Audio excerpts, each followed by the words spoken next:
السلام علیکم ورحمۃ اللہ وبرکاتہ۔ تیز دھوپ کی تپش تم کو ستائے گی، تیز دھوپ کی تپش تم کو ستائے گی، پیاس کی شدت تمہیں آزمائے گی۔ تیز دھوپ کی تپش تمہیں ستائے گی، پیاس کی شدت تمہیں آزمائے گی۔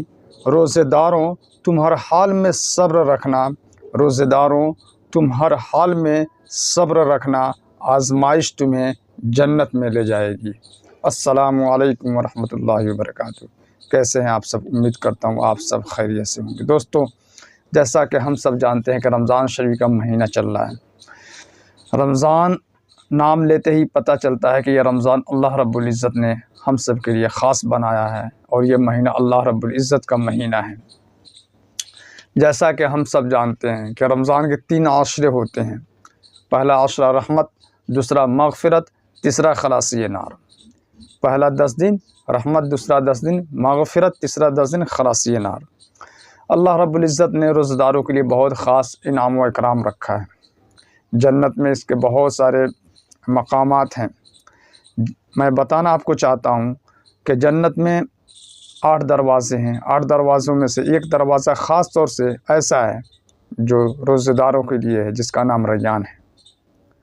اللہ رب العزت اپنے کلام میں بھی روزہ داروں کے لیے بہت سارے مقامات پر اس کا ذکر فرمایا ہے۔ حدیث پاک کے اندر بھی بہت ساری فضیلتیں ملتی ہیں۔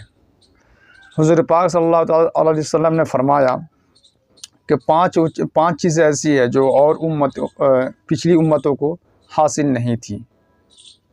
روزہ داروں کی منہ کی بدبو اللہ تبارک و تعالیٰ کے یہاں مشک سے زیادہ پسندیدہ ہے۔ روزہ داروں کے لیے سمندر کی مچھلیاں افطار تک دعائے مغفرت کرتی رہتی ہیں۔ تو دیکھا آپ نے کس قدر فضیلت ہے روزہ داروں کے لیے۔ میرے محترم بزرگوں اور دوستو، ہم سب کو چاہیے کہ رمضان شریف کی عزت کریں، رمضان کے روزے رکھیں اور نماز کی پابندی کریں، اور گھروں میں وہ ماحول قائم کریں، وہ ماحول کریٹ کریں کہ ہمارے بچے بھی اس پر عمل کریں، ہمارے ماں بہن اسلامی خواتین بھی اس پر عمل کریں۔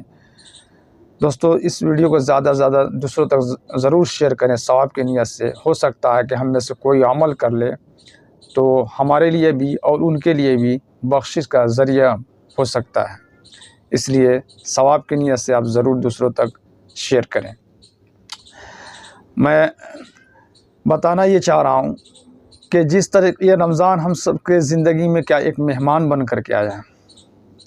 آپ ذرا سوچ کر کے دیکھیے کہ جس طریقے سے ہم میں سے جو پہلے کے لوگ تھے، آبا و اجداد، ہمارے بزرگ، ان کی زندگی میں بھی رمضان شریف آیا ہوگا۔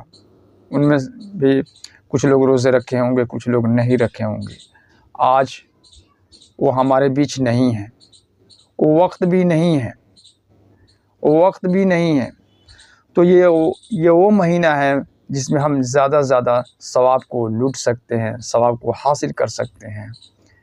ثواب سے بھرپور یہ مہینہ ہے، کیونکہ جس طریقے یہ رمضان مہینہ ہمارے لیے مہمان کیوں ہے؟ کیونکہ ایک مہمان جب ہم سب کے گھر آتا ہے، کوئی مہمان ہمارے گھر آتا ہے، ہم سب کے گھر، تو اگر اس کی ناقدری ہوتی ہے، اس کی خاطرداری نہیں ہوتی ہے، تو اپنے آپ میں وہ سیڈ فیل کرتا ہے، وہ انسیکیور فیل کرتا ہے کہ میں غلط جگہ آ گیا، یا میری خاطرداری اس طریقے سے نہیں ہوئی جس طریقے سے ہونی چاہیے تھی۔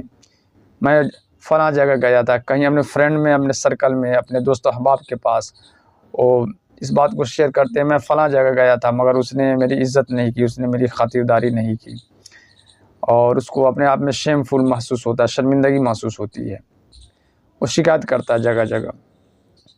تو ہم میں سے ہم کیا کرتے ہیں کہ اپنے مہمان نوازی کرتے ہیں۔ ٹھیک اسی طریقے سے یہ رمضان شریف کا مہینہ ہم سب کے زندگی میں ایک مہمان بن کر کے آیا ہے۔ کہ اللہ رب العزت کے یہاں جا کر کے یہ سوال کرے گا کہ یا اللہ، میں فلاں کی جوانی میں، فلاں مرد کی، فلاں عورت کی زندگی میں گیا تھا، مگر اس نے میری ناقدری کی، اس نے میری عزت نہیں کی، اور اس نے مجھے دھتکار دیا، یعنی میری عزت نہیں کی، یا اللہ تو بھی اس کی ناقدری کر دے۔ تو ہم سب کو چاہیے کہ ہم اس پر زیادہ سے زیادہ عمل کریں۔ اللہ رب العزت کتنا خاص مہینہ ہم سب کے بیچ رکھا ہے کہ یہی وہ مہینہ ہے جس میں جنگ بدر ہوئی تھی، جس میں مسلمانوں کی تعداد کتنی تھی؟ 313، اور کفار مکہ کتنے تھے؟ 1000 تھے۔ فتح مسلمانوں کی ہوئی۔ لہذا ہم سب کو چاہیے کہ اس پر زیادہ سے زیادہ عمل کریں اور دوسروں تک بھی ثواب کی نیت سے شیئر کریں۔ لیتا ہوں آپ سے اجازت۔ السلام علیکم ورحمۃ اللہ وبرکاتہ۔